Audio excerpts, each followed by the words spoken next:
أعوذ بالله من الشيطان الرجيم بسم الله الرحمن الرحيم الحمد لله رب العالمين الحمد لله رب العالمين Assalamu alaikum ya jamaatul muslimin al muslimat. C'est un grand plaisir pour moi aujourd'hui de mettre devant cet écran encore d'essayer de répondre à certaines questions, mais cette fois-ci nous ne sommes pas avec le carré, c'est concernant les noms composés ou les cryptogrammes ou le tarsam ou ce qu'on appelle communément dans les sites ou dans les blogs les tarsam. C'est pas tarsam en arabe, on dit talassim. Talassim, ce sont des noms composés, les cryptogrammes. D'abord, je vais essayer de vous dire que dans le monde mystique, il y a quatre voies pour confectionner un talassim, c'est-à-dire un tarsam ou un nom composé. La première chose, on dit en arabe talassim rabaniya, mais en français, on dit le cryptogramme seigneurial. Deuxième point, nous avons talassim rakmiya, qu'on dit le cryptogramme numérique à partir des nombres qu'on peut confectionner cet tarsam. La troisième catégorie, nous avons le talassim oufia, c'est en fonction des phonétiques. Inch'Allah, on verra ça. Quatrième, c'est en fonction de Niqtiyat. C'est en fonction des points. Quand on dit nous, le point qui est sur nous, il y a les deux points qui sont en bas. C'est à partir de ça qu'on confectionne un composé ou c'est talassim. Maintenant, aujourd'hui, je vais vous dire quelque chose. Ces noms, avant, ça fonctionnait normalement parce que ces noms obéissent à des règles, à des principes. Aujourd'hui, ces principes ne sont pas respectés.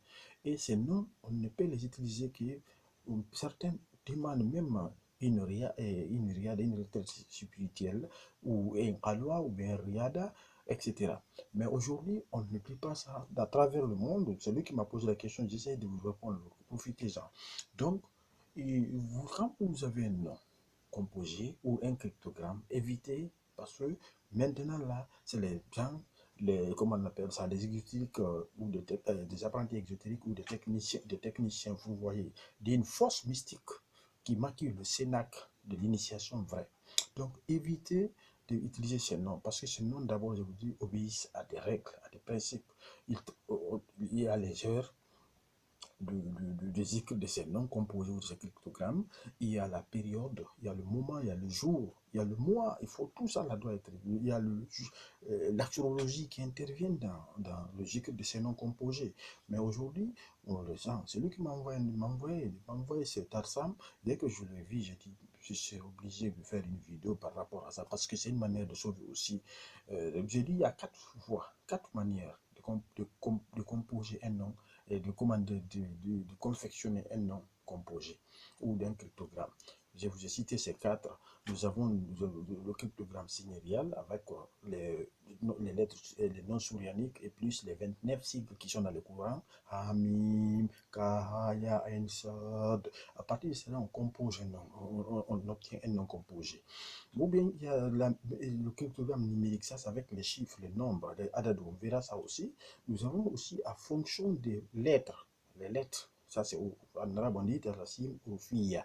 Ou en quatrième point, et enfin, en fonction des points qui sont sur les lettres ou qui sont en bas des lettres. Par exemple, il y a les deux points qui sont en bas, nous, le point Qaf, Fa, le point qui est là, l'utilité, on verra ça par la grâce de Dieu. Donc, ce que je vais vous dire, méfiez-vous de ces apprentis exotériques ou des techniciens, vous voyez, d'une force mystique qui maquille le cénacle de l'initiation vraie. Il nous est arrivé plus d'une fois de dénoncer les inventaires ou les constructeurs fantaisistes des faux non composés ou tarsam. Ça, c'est aussi que le cycle de cet tarsam oblige aux règles suivantes: être confession musulmane, bénéficier de l'assistance et de l'autorisation d'un véritable maître. C'est très important d'être dans le Sénon initiatique abouti au prophète, et salut sur lui, être saint de corps et d'esprit. Ça, c'est deux, être majeur, respecter et pratiquer les règles de la charia et de la sunna. Donc, tout ça là, c'est une manière, et ne pratiquez pas des noms que vous ignorez l'origine. Par exemple, celui qui vous donne un tarsama, essayez de le dire, de vous donner à partir de quoi il a compris. Il ne faut pas qu'il dise seulement c'est le tarsama de Bismillah Rahman Rahim qui a pour tarsama, le cryptogramme c'est 7752, Basmallah, et qui comprend 33 lettres et qui commence par Kaf et se termine par Shin. Maintenant, ça, dites-lui de vous montrer comment il a obtenu cet tarsama-là qu'il publie. C'est un blog en vous donnant pour vous dire que faites ça, vous aurez ça. Évitez ça. Par la grâce de Dieu, on fera des cours par rapport à ça. Mais pour le moment, je ne suis pas prêt pour le nom composé. Je les évite d'abord parce qu'on doit partir.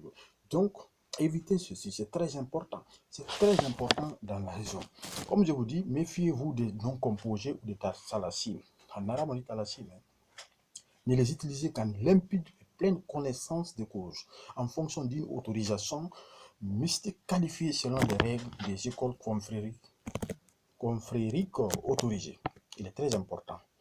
Il est vrai que c'est complaire à les utiliser dans un esprit puéril et regrettable. Par exemple, on entend certains dire que l'individu notoirement paresseux, il préfère utiliser le talasim ou le nom composé qui semble-t-il résume en un nombre réduit des millions ou des milliards de fois tel que le nom divin.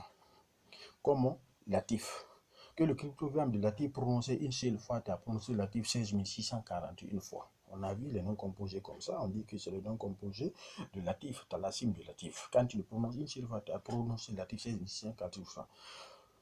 Le dû, non, ce n'est pas évident de croire qu'il suffit pour quiconque de s'aventurer dans ce monde très dangereux. Et c'est ce que je vous dis, essayez d'éviter ces noms composés. Je vous dis, si vous les évitez, vous risquez d'avoir des problèmes. C'est des noms qui sont très, très dangereux. Et confiez-vous toujours à un maître, un véritable maître, pas des maîtres qui... Parce que tout maître conscient qui a la maîtrise de ces choses ne les donne pas facilement, parce que c'est des noms qui peuvent créer des problèmes Aujourd'hui, on voit des gens, c'est lui qui m'a posé la question, c'est eux qui m'ont posé cette question-là. Bon, ça rend certains, même d'ici la vie, s'ils continuent à persister dans le logique de ces noms composés, ils n'ont pas la maîtrise, ça dérange leur esprit, ça les dérange. Hein.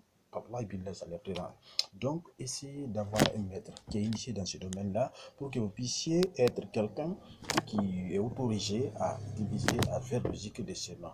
Donc, aujourd'hui, je me limite là. Par la grâce de Dieu, on fera des cours par rapport à cette talasim qui sont, je dis toujours, il y a 4 manières de composer, de confectionner un nom composé. 4 manières. Donc, essayez de poser ça à vos maîtres, ceux qui vous donnent pas ces noms-là, de vous montrer d'abord l'origine du nom qu'ils vous donnent pour utiliser ça. Ces références, c'est quoi? J'ai pris le cas de Bismillah Rahman Rahim. C'est un nom composé qui a un poids mystique 7752, qui comprend 33 lettres, qui commence par Kaf et se termine par Shin. Donc là, c'est clair, c'est clair. Voilà. Donc c'est ça. Rabbi Sira, Lissé, Assalamu alaikum.